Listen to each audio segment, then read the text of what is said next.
Welcome, everyone. We'll be getting started in just a few minutes, so please hang tight, but just know that we're thrilled that you decided to join us today.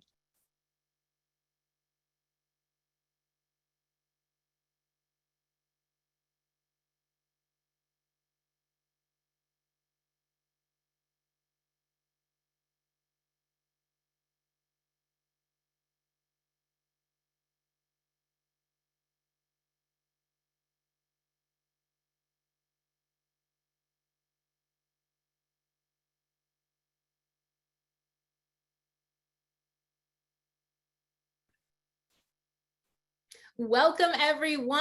Thank you so much for joining us today. My name is Patrika, and I'll be your MC for today's event. The entire AI4 team is thrilled that you've decided to join us for the State of NLP in Enterprise. Just one quick housekeeping item before we get started. Please make sure to use the Q&A box to ask questions as opposed to the chat. This makes it easier for us to track your questions and also to make sure that we answer them. So thank you so much. We hope that you ask plenty of questions. We have an amazing panel for you today. And I'd like to go ahead and welcome our panelists to the virtual stage. And I'll hand it over to our moderator, Bryce. Hello, everyone, and welcome. We'll go ahead and do a round of introductions with our panelists. And I think we'll go ahead and start with Joel. Sure. So, hi, I'm Joel. I'm currently a senior machine learning engineer at Apple. I work with the natural language understanding team within Siri. And prior to joining Apple a couple of years ago now, I completed my master's in computer science from Carnegie Mellon University. Thank you, Joel. Smita. Hi, everyone. I'm Smita Mitra. I am a principal data scientist in the Johnson & Johnson, so Janssen Pharmaceutical Commercial Business Technology Organization. I have been with the company for about 7 years, total 15 years of experience in the farm space.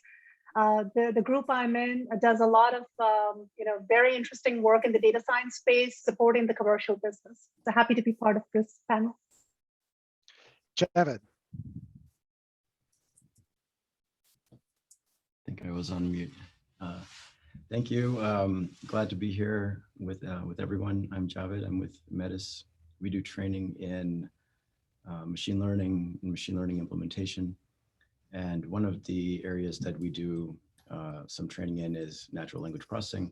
That's one of the areas where we would actually train data scientists, as a lot of our the people that we work with are actually data science adjacent, like data engineers or analysts. And here we get a chance to work with data scientists in some advanced topics. We also have some data engineering offerings. My background is in economics. I'm a financial economist. I've spent some time with the Federal Reserve, with Treasury.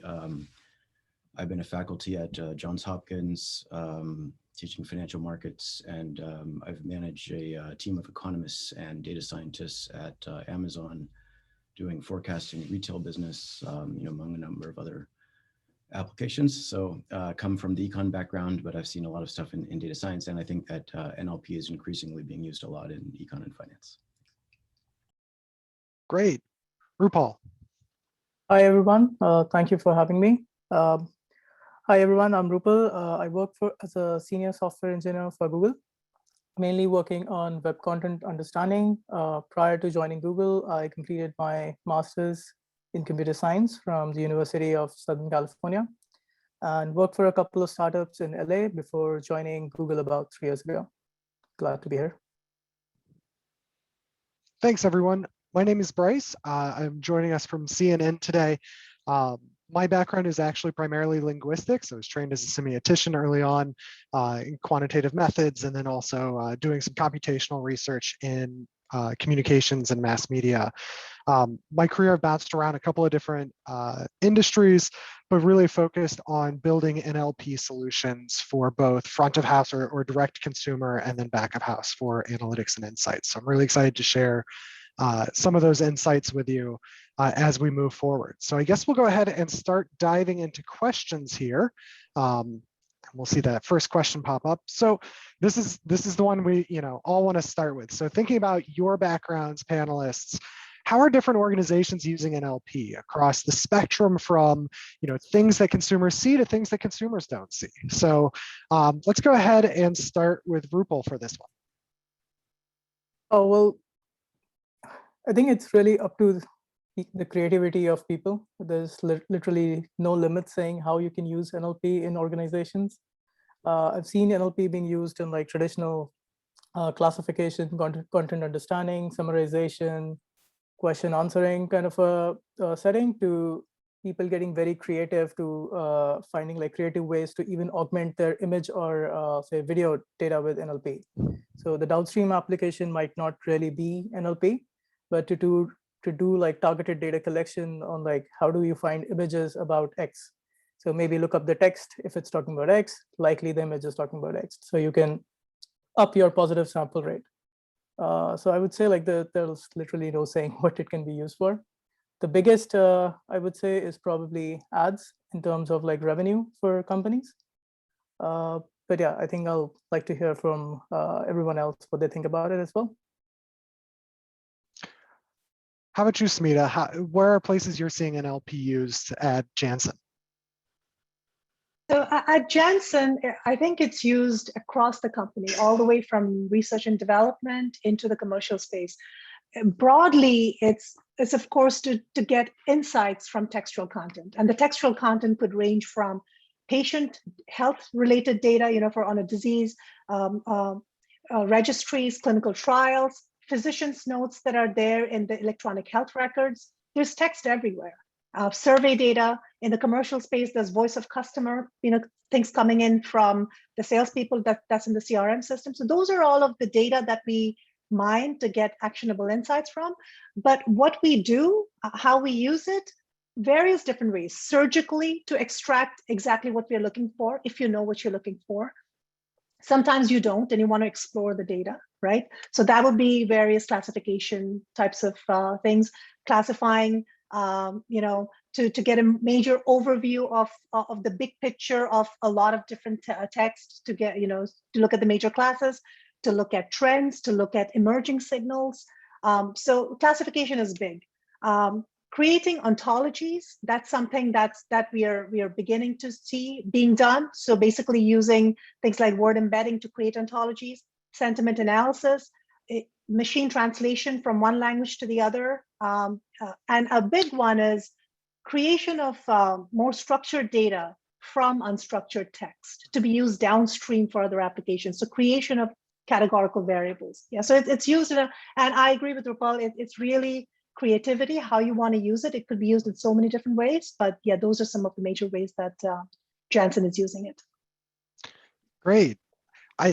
Talking about Siri, Joel, I know this is probably a one that's on the top of your head in one particular use case, but my sense is that there's a lot of NLP going on behind the scenes with Siri that maybe we're not all aware of. So what have you seen? Mm-hmm. So I think NLP has started becoming this really powerful tool that makes our lives easier in as a whole.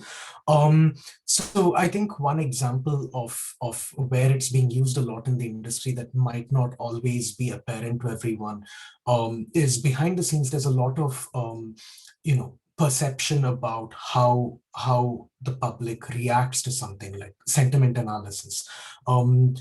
On an average, are folks happy with a product, or are they happy with the service? What is the buzz in the social media space about how people perceive something? So that's, I think, one, and all of that feedback can now like sort of get automatically extracted to inform decisions better about where to drive a product. So I think there's a lot of subtler behind the scenes ways in which NLP is being used a lot. But of course, like in general, I think it's become a very powerful tool to make our lives easier. Things like automatic email completion, your like suggestions that you get on keyboards. And of course, like voice assistants, which is where my background lies, is a huge use case where pretty much it's a very, very big part of a voice assistant. So yeah, I think it's really making big waves into touching a lot of aspects of our lives. Excellent. I think one of the areas that's been really interesting to watch grow that is definitely periphery to my background, but in the last decade, behavioral economics has been a big buzzword that we see a lot get thrown around. Javed, can you tell us a little bit about NLP and economics and how you've seen it applied in that area? Oh no, I guess not. I'm sure he'll rejoin us here in a bit, and we'll get his insights on that. Oh, there he is, back again. Javed, you with us here?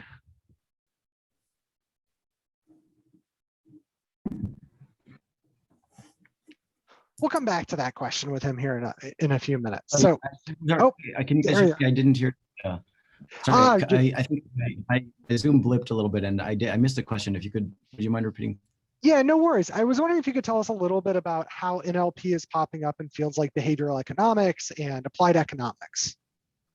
Sure. Thanks. Thank you. Yeah, I think in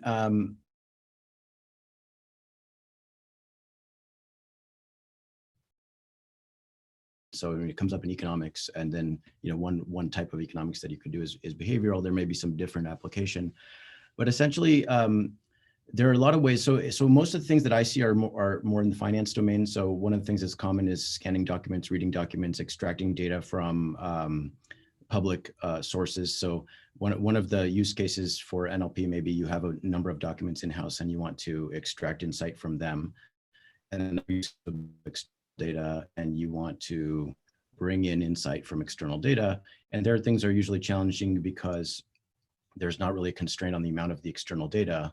So you've got to impose constraints as you bring it in. But there's essentially this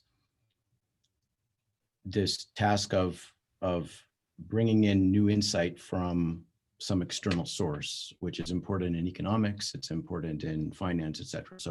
So like reading the words of the Fed chair, for example, and trying to imagine that you can then extract some insight that may be useful for predicting what would happen for interest rates, or reading the body language or words of somebody who's speaking to investors, CEO, and to try to extract some sense for whether there's something beyond the the formal thing that's being presented. Can you get some insight into their behavior or into their company, and so ultimately what that would involve would be translating from some new source into something that you can put into a data set, so creating some variables about sentence structure or word usage or whatever, or deviations in those variables from the norm. And so then just bringing that variable into an economic analysis, whether it's being used for research purpose or commercial purpose, is not really that different, right? It's the same idea that you kind of want to bring in new data that you don't otherwise have access to. Great. Yeah, I think that's a theme that we're hearing across the panel in terms of transforming some of those unstructured elements of language into structured data to power other elements. And for those who are joining us that don't necessarily understand that difference between unstructured, really you can think about it in terms of you're not going to have the same word in every sentence, and so the data that comes in as words or text is going to have a little bit of a different structure for each one of your comments or responses or voice commands. And so what we do is we transform that unstructured mess into a big structured thing that might look like a table or some kind of key value store to make it a little bit easier to process and drive analysis. Doing that, and then also getting kind of the analysis and outcomes, requires a huge amount of technology. And so it's a great segue into our second question, which is essentially, what does your NLP stack look like? What are you using from a technology perspective? What's your data infrastructure? And what are some of the required toolkits that you think are coming up that everybody needs to know? Let's go ahead and start with Roopal again.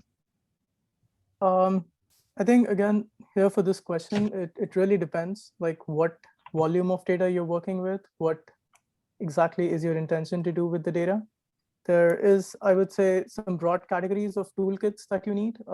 Something maybe for like prototyping, something for large-scale parallel processing, if you're really working with, say, deep learning kind of projects where you have massive amount of data to pre-process. There's a little bit of training infrastructure involved that you need to be aware of. And then there's obviously infrastructure stack. Depending on the job responsibilities, some of these could be divided into actually different teams, or you could be someone kind of doing this end to end, like collecting your own raw data, pre-processing it, training it, all the way to putting it in production and then maintaining it long term. So all of these, I think, different sections kind of need like a different stack. For prototyping, I think you need something quick and dirty. You're not working with a lot of data, but you just want to get to a V0 just to even create like a validation of like, can I do this thing? Do we actually have data to do this thing?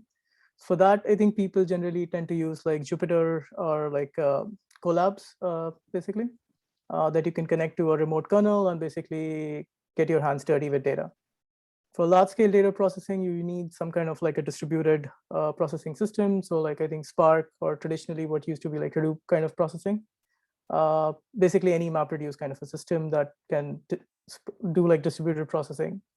For training infrastructure, again, once you have your data pre-processed in a specific format, you need your training infrastructure, which could be as simple as traditionally what used to be like scikit-learn if you're working with in the non-deep learning, more of the ML kind of a old school ML framework, to something like TensorFlow or Torch, depending on whatever your company or infrastructure supports. And then on the inference side, like you need a different kind of skill set, because you have to worry about not just the model, but how is it doing in production. So in terms of like, what's the throughput like, what's the latency like, how much RAM is it consuming in production? So I think all of these kind of pipelines need you to have like a different skill set and a different toolkit.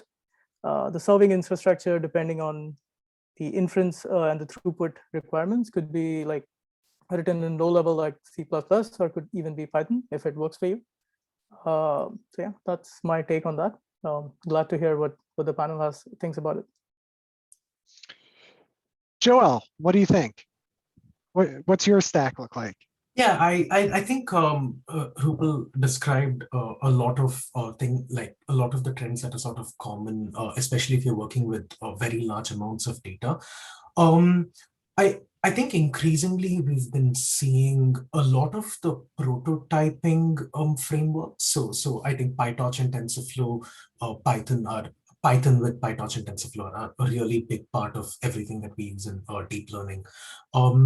They've been really improving how adoptable they are in a commercial setting in terms of efficiency, in terms of ease of converting them into an actual production and deployment setup.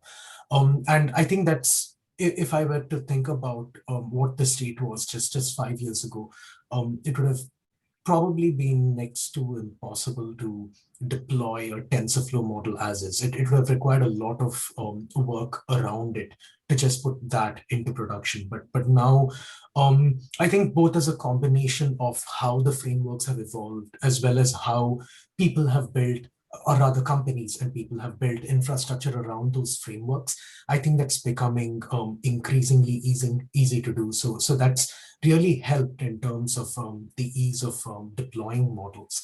On another side altogether, Apple actually has a framework called CoreML tools that's fairly popular for folks working on device settings. So it really enables conversion of things like PyTorch and TensorFlow models into an on-device setup, and then you can just run it on your iPhone, on your Macs. So I think a lot of companies do have their own toolkits, like sometimes proprietary, sometimes actually released to the public, maybe even open source, that help developers who might be outside the company who would like to develop a product for that company's devices or frameworks. So I think that's sort of another aspect to this as well. Yeah, I think that's an interesting thing to bring up. Go ahead. Would you mind? So thanks, Joel. Can I just ask about the core ML tools? I'm just wondering why we need a core ML tool in order to run like TensorFlow on a device. Is that only because we have so many devices out there like iPads that just don't allow you to run Python? And so as a result, we need a tool in order to just run a basic library on the device? Oh no, that's a great question. That actually, I believe I'm by no means an expert on core ML tools, but I believe that's because it actually helps with a lot of the optimization. So it's actually more for model conversion. It enables running models efficiently on device. Like Apple has chips that are like specific neural engines for each of the iPhones, and the different devices sometimes have different chips. So these really, they serve as like middlemen to these toolkits. Sorry, serve as middlemen to interpreters to convert a PyTorch or TensorFlow model into the correct form to make it really efficient for these like on-device chipsets. So I think that's where they really provide this powerful abstraction. So like if I'm building an app that deals with real-time visual data and I want to do some stuff on it as opposed to kind of running something. Got it. Yes, exactly. So you could just like prototype the model and then just convert it with this framework and then run that on device. Joel, can that framework also be used for different types of differential privacy practices? Like if you want to process on the device side or the client side, so you're not just slurping up all of that data. Is that something that framework enables, or is that beyond its scope? I am actually, that's a good question. I am actually not sure whether Core ML tool supports differential privacy or not. Interesting. I think it touches on one of the questions one of our audience members asked about what you're using in-house, and I can say I've been in places where we've used a little bit of both. As a linguist, like Java was our primary language for the longest time. A lot of the best frameworks for NLP, I would argue, still live in Java, but they're making their way to Python, and a lot of the implementations for algorithms that don't necessarily have libraries are a lot easier in Java than they are necessarily single-threaded Python for sure. So I think there's an interesting question about things like the core ML tools or building your own, or even some of these services like AWS or Azure, where I've seen places juggle the buy and build decision, right? You buy the early instance, you build out, and then you decommission the service tool, for example. Smita, Javed, have either of you had that similar experience where you're using services and a mix of in-house tools, or are you primarily in-house folks? So I can take that first. So it is a mix, although I would say more in-house than services-based, more in-house. So in terms of like big data, kind of cloud technology tools, we have AWS, Azure, Kubernetes. We do have Hadoop and Spark, so it's pretty varied. And the way our group is organized is we have these machine learning operational groups whose primary job is to take that POC model and scale it. And they are also the people who maintain the infrastructure. And then we have our data scientist teams who will interact with the business, understand the business problems, and develop the model and tune it and all of that. So the MLOps team is the team that actually manages this whole infrastructure. In terms of languages, Python, R, some SQL, but in terms, and we're a big Python user. The various Python packages, Gensim for NLP, TensorFlow, some scikit-learn, Pandas. Maybe there are others. We also have a commercial application called Lingomatics, which is now part of IQVIA. That's mostly rule-based NLP, but we have that as well. But yeah, it's a pretty varied mix, and it's depending upon the problem, people are going to reach out for different tools to meet their needs. Mm-hmm. Javed, do you want to talk a little bit about the tools you use? Sure. So I mostly use Python.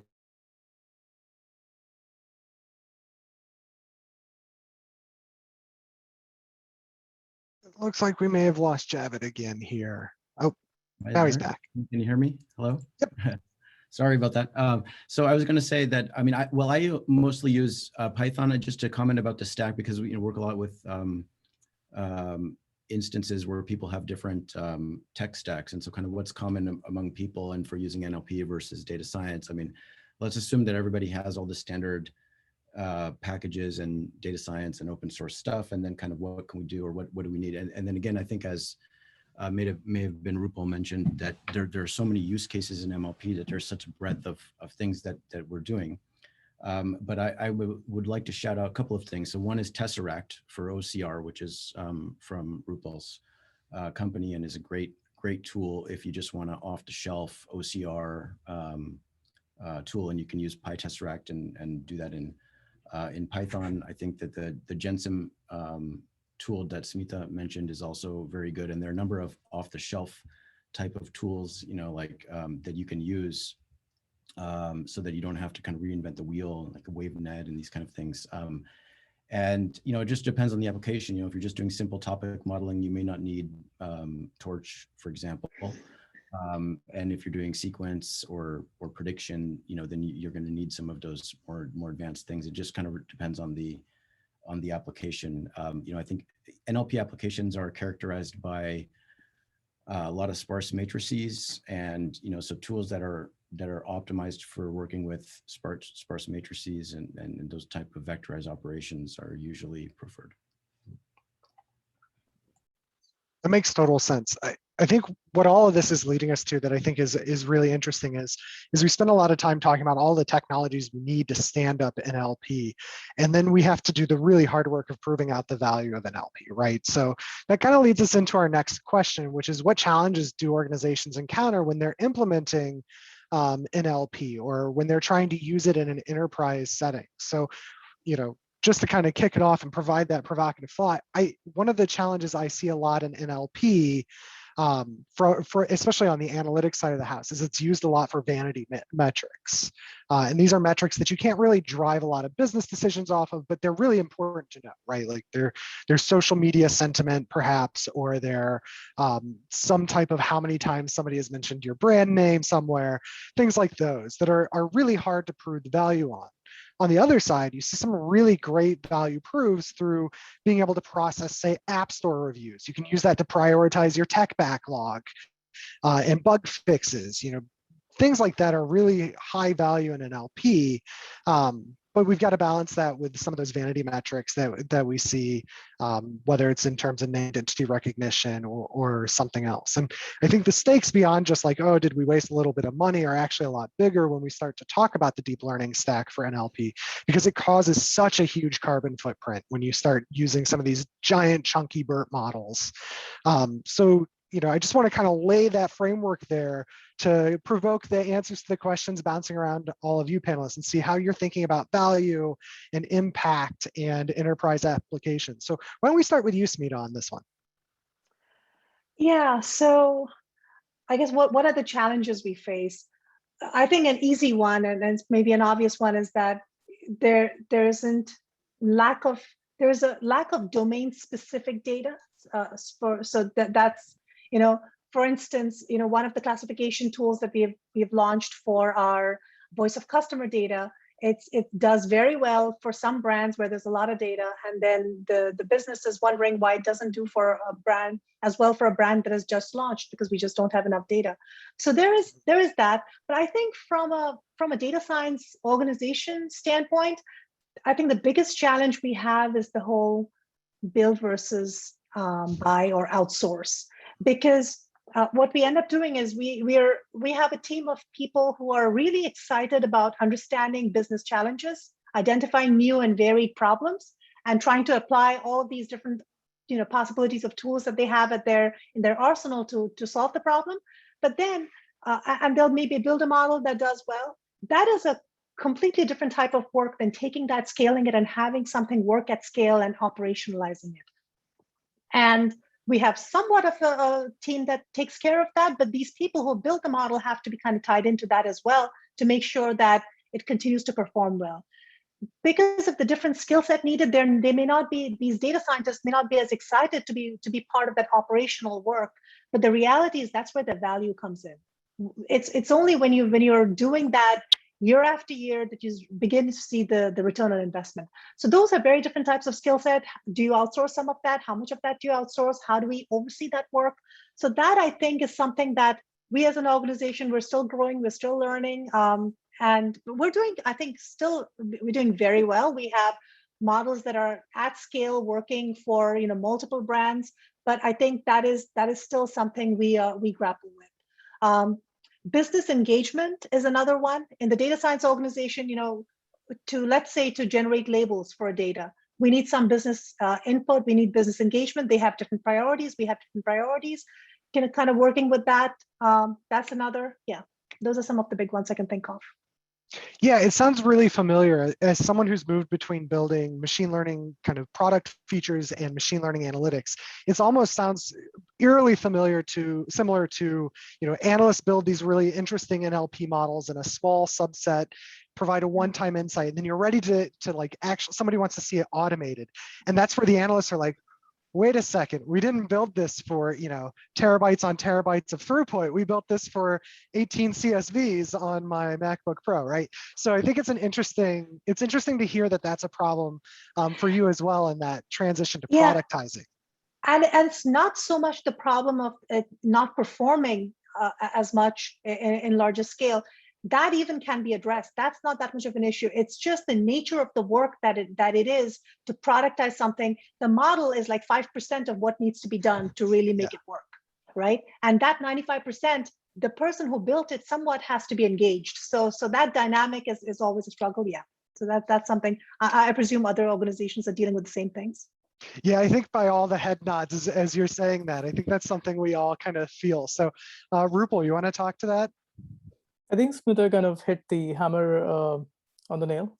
Basically, getting clean data is the biggest problem with NLP. There's so much diversity in data, and especially as she mentioned, like in-domain data tends to be a big booster for any kind of NLP work. If you train your model on one kind of data, but you intend to serve it on a different flavor of data, so to say, it's by definition not going to do well. Its vocabulary is not going to align well. What it has seen, the patterns that it has seen during training are not going to be reflected in when you're productionizing it.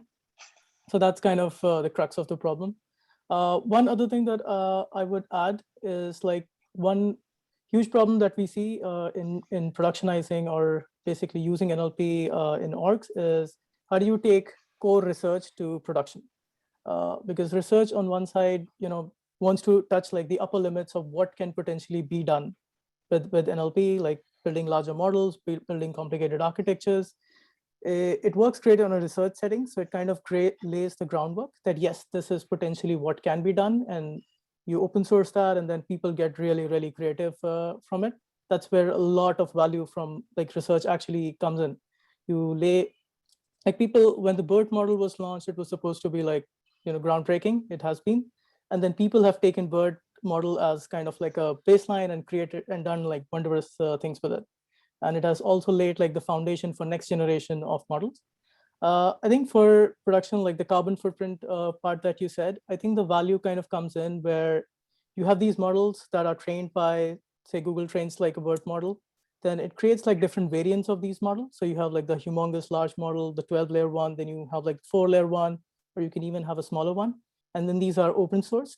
So other companies or people who have a very similar use case don't need to go from scratch and basically duplicate all that carbon footprint. You just take it off the shelf, fine tune it on your use case, which is a much smaller training process, and then use it for your downstream use case. So in that sense, like the more sharing we have, the better and easier it gets, both for companies and for nature as well, I would say.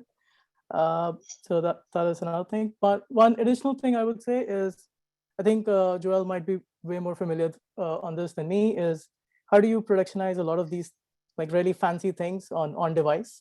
Like how do you fit them to fit on a computer without even not just a computer, but even say a mobile device, without even sending like a request to a server. Like it has to be running on the device for privacy sake or for even latency sake. So a lot of those challenges for NLP come from a use case point of view in these senses. I think it's a great kind of punt over to Joel. I'd like to hear some of your thoughts on that. Yeah, absolutely. I mean, that's a really relevant point, and actually something that I was about to talk about. So it's actually really tricky to take something from academia, from a research setting, and productionize that, because in addition to like Smita mentioned, the challenges associated with not always having the same kind of data.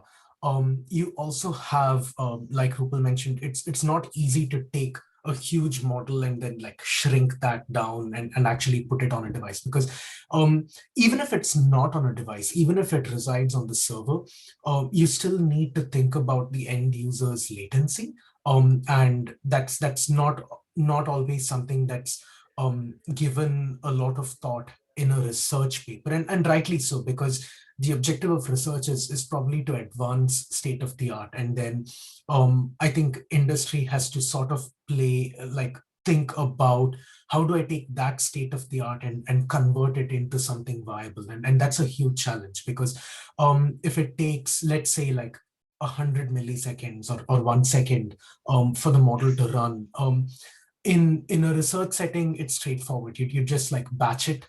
You'd say, I put a batch of 1,000, and then in 1,000 seconds, I'm done with running something that's 1,000,000 large. But here like the requests often come one by one, right? Especially if it's like an end user request. So it doesn't quite scale that way. You can't batch everything up and then make the user wait for a second and then reply. So getting things fast and then shrinking them down, like of course you'd have models on your phone. You might even have like really, really, really lightweight models on your AirPods. So actually getting them to fit and getting them like responsive enough, that's a huge challenge. And I think something that everyone mentioned already is, in addition to that, there's also a lot of challenge in taking something that academia might consider like a solved problem. The moment you get a lot of data and a lot of variety of data, like all of a sudden it becomes really hard, because the head of your distribution, it might be like very concentrated towards the head, and it solves like 99% of the problem. But then that 1%, the tail, if you're dealing with millions of billions, all of a sudden that 1% starts becoming very, very important to focus on. And like actually translating that into the, into like fixing the 1% is something that a lot of thought needs to be given into. Like one example that I like to give is, we were working on named entity recognition, and the objective was just to identify what in an utterance corresponds to a song. So if someone says, play Shape of You, then you want the song Shape of You to be played. And the thing that most folks used to tell me was, oh yeah, okay, I mean, just use a rule base or use like regex. How hard can that be? It's play, and then yeah, the rest of it has to be a song. Then I'd give the example, play Shape of You next. So all of a sudden, next means, you want the song Shape of You to be played after this one. So they're like, oh, okay, so if next comes at the end, then why not add that into your rule base? Now Ariana Grande releases the song Thank You Next. So all of a sudden, play Thank You Next does not mean play the song Thank You after the current one. So really, there's like so many edge cases that the edge cases start becoming the norm. And I think that's something that's like really, really challenging.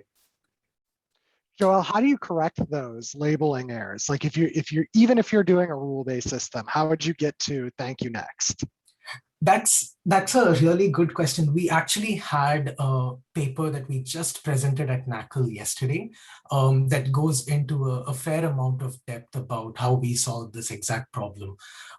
Yeah, it was a lot of thought. It was actually a 3-stage pipeline that we do for this. So yeah, if anyone on the call is interested, it's on archive as well. Yeah, but a question about that, Joel. Would it be possible in those kind of contexts simply do a first pass and try to compare in those sentences for the existing media offerings. And then so you could just extract that out, and then you wouldn't have to parse the actual text as though it were a text. Mm-hmm. That's actually sort of similar to what we do with a lot of data. We try and figure out a few guesses for what in that utterance might be a named entity. And then look that up, like do a search, look up all the possible named entities that we have, sort of do a match, and then use that to like re-rank the named entities. So yes, like I think a combination of a lot of data as well as a big knowledge base and a good search retrieval system, I think would be the crux of how we do it. Yeah. I think it's an interesting question because it's not something we've talked a lot here. Most people, when they're talking about NLP, are really thinking about the textual elements or the forward linguistic elements, like phonetics, like words, semantics. But what about the prosemics of language? Things like the prosody, the sing-songiness. Do you leverage that at all in trying to figure out if you want thank you next or thank you next? That's a good question. It's actually really hard to use prosody, just because I think traditionally, I'm not very sure how much like commercial speech systems in general actually give you information about prosody, because getting things like the words right, I mean just the basic utterance right 100% of the time, and cutting that word error rate to 0 is extremely hard. But then I think there has been some research on using like prosodic signals to improve both speech recognition as well as downstream tasks. But using prosody in NL, I think is fairly underexplored. Of course, that's just based on my perception. I could be like wrong about that, but yeah. Javed, were you going to jump in there? Yeah, I was gonna say. I mean, so often you don't want to open up the next layer of the onion if you don't have to, right? So getting into the kind of like this, what you're saying, like the not just the words, but the unwritten part of speech. So is that part of NLP, or is that part of like deep learning generally, right? Where we're doing like so, for example, there's an analogous problem.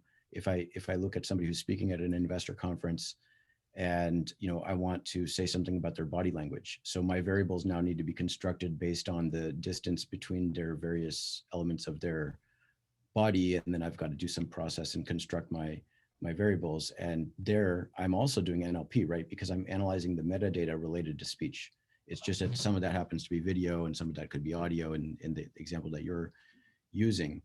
And like Joel said, it's tough to go down that route, right? That's another level that you're adding. It's like another dimension that you're adding to every single thing that you're already doing. So most of the applications, most of the models abstract away from exactly that and focus just on the language itself. And once you get down that rabbit hole, things do get very interesting. But that's where the action is in terms of generating insight. So we saw, for example, even on TV, you'll see on shows about investors and whatnot that people will use or claim to use all kind of computer models to analyze the stuff that people aren't saying as well as the stuff that they're saying. I think that is a great point that Javed raised. I think on a similar pattern, we have this notion of like multimodality that is starting to play in. So not just looking at text, but also looking at different aspects. Like when it comes to like web page understanding or something, you have like images and videos, which can contribute a lot. There are formats now on the web where text is actually not the prominent signal. So for something like say YouTube, you actually have like speech and maybe even OCR, which are more prominent signals if you want to like really understand the video. From a production point of view, you also have the notion of your final decision doesn't really necessarily need to come from one model. So you can have one model that's actually processing, the language, and the other model that is actually doing like visual analysis on the body structure or the body language of the speaker. And the production model, then the production decision could actually come from an ensemble of these two models to like really, really dig deep into it. And then you can scale this in parallel to, like, okay, now I also want to do like a different kind of analysis. So you plug in like a third model as part of your ensemble. And that way, like you can really do like more deeper, richer understanding of what you're processing. And that it is a complicated space because data starts to become really sparse, and there are different kind of challenges to latency of one model versus the other. But I think it's a really interesting space that's opening up more and more. Great. Anyone else want to jump in on this one while we're on there? I think this is a really great conversation, so I want to make sure everybody had a chance to contribute in if they had something to put in. Just one more point if no one else wants to go ahead. It's all you. I think one major challenge in organizations using NLP, which kind of often get looks over, is given like the grounding of NLP into vocabulary, into words, into characters, and how playful people can be around them, creates a really big challenge as to like the availability of data that you're training on versus your target set when you start serving it. Especially like if you're in the social media domain, an abbreviation can just pop up out of nowhere, which did not exist till yesterday. So there's no way it's represented in your training data. And it could mean ranging from something very funny to something very abusive.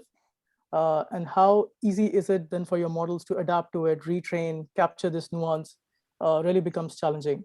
So like there are ways that people are getting around it by not using words, but actually using like word pieces, which are like subword structures, or even going down to like character level tokenization. But again, it really depends on the use case. If you're processing like queries or you're processing like short text, characters work great. If you're processing like 1,000-word document, characters kind of stop losing meaning. So like vocabulary in itself is a very challenging task for NLP, I would say, compared to something like images and pixel level understanding. Yeah, I think it's an interesting. Oh, go ahead, Smita. No, I was just going to say, I just want to add to that. Vocabulary is a huge challenge in many of the business problems we try to solve. Voice of customer, these are patients calling in with problems. They're not going to say the brand name or the disease in the way that it's mentioned in medical journal or medical jargon. They're going to say it how they want to. A lot of the times, for instance, when we're looking at electronic medical records or health records, and we want to find a patient population that has maybe used a certain medical device, so that we can track the outcomes of those patients for that device. It seems to be pretty straightforward. You just, filter on that. But medical devices, the jargon, the way it's used is not as standardized as medical drugs. So how do you, the whole, what Roopal mentioned, looking at not the word level embeddings, but character level so we use something, I think, fast text, but you're going down to n-grams to identify that, but that's another big problem. Yeah, I think the voice of customer is a really rife area for some of these explorations of how do you deal with something that maybe has never been seen before, but is somehow graphed or networked to a bunch of things that you've previously seen. I mean, in many ways in my world, it's similar, right? Breaking news sometimes comes from an event you already knew about happening, kind of, but sometimes it comes completely out of left field. So how do you appropriately tag that news? How do you make sure it shows up in the right searches? Those are all really interesting questions, because it's that two-way between voice of customer, because voice of customer, we usually think of interpreting what customers are telling to us, but sometimes we need to take that voice of customer and put it into production and find ways to connect them with insights. So I really appreciate you bringing that back to voice of customer. It also takes us into our next and probably final question here, which is, Smita, we'll start with you, because I know this impacts your world. How has COVID-19 changed NLP projects, what we're working on, and some of the things we're seeing in NLP projects? So, of course, as you know, Janssen's made a COVID-19 vaccine. That's the vaccine I took. So that, in terms of how it's changed NLP projects in general, I don't know if it's changed the nature of NLP projects. Certainly any projects for us for the past year and a half that have had anything to do with impacting our vaccines effort has taken priority. That's two of the projects that I work on are in the COVID-19 space, so that's taken priority. Other than that, I think COVID-19 has changed the way we work, I think in many ways permanently. So Janssen, I think, still believes in face-to-face collaboration. So I do think we will be going back to the workplace at least for a couple of days a week.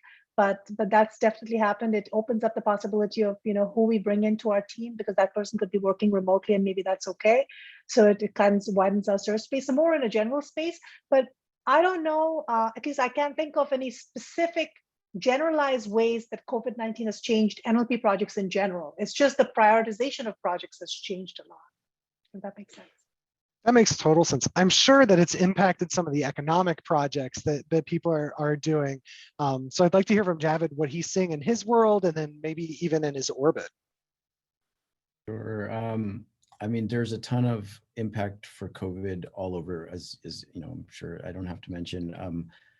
In economics, often look for these what we call natural experiments, these discrete events that are not planned, where we can say, okay, at date X, such and such unexpected event happened and shifted things in a way that nobody thought would happen. And as a result, that changed some other stuff. And because nobody thought the initial shock was going to happen, we can interpret in semi-causal way some of the other effects that we see.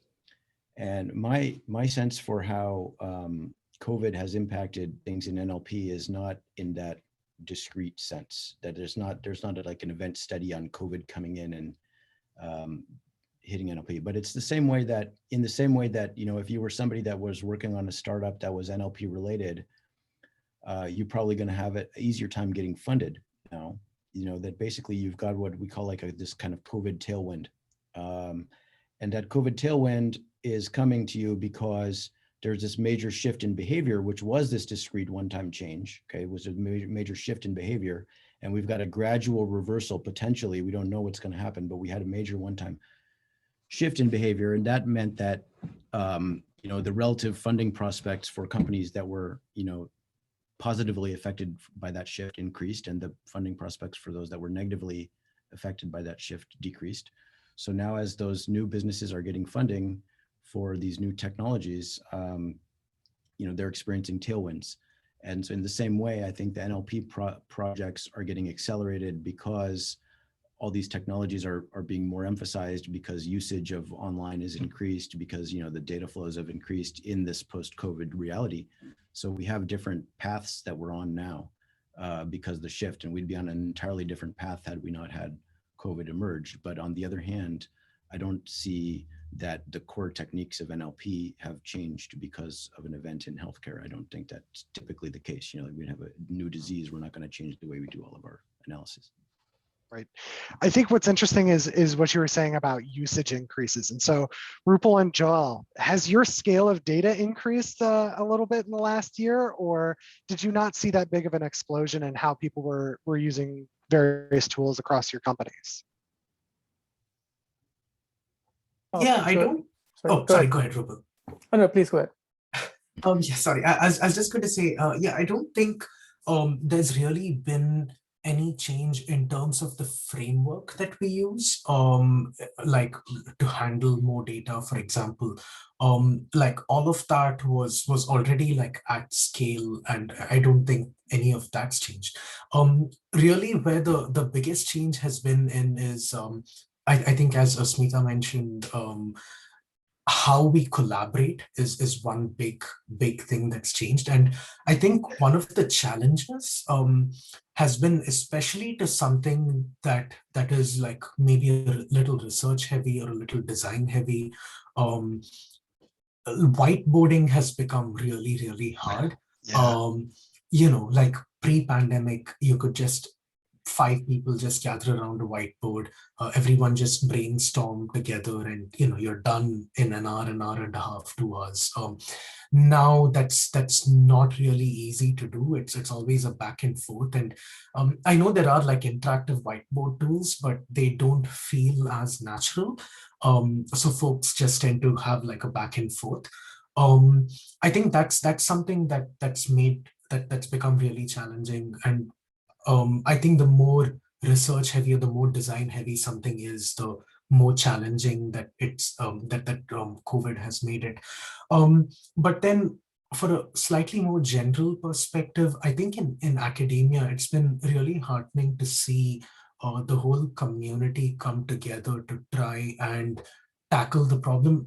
I'm talking, of course, like the biomedical sciences is a huge area, but talking about NLP itself, I know there's been a lot of cross-lab, cross-country collaboration even that's tried to use NLP tools to make like research in COVID much more accessible to researchers, like improve search, like get everything that's cutting edge, like summarized and out to them as quickly as possible.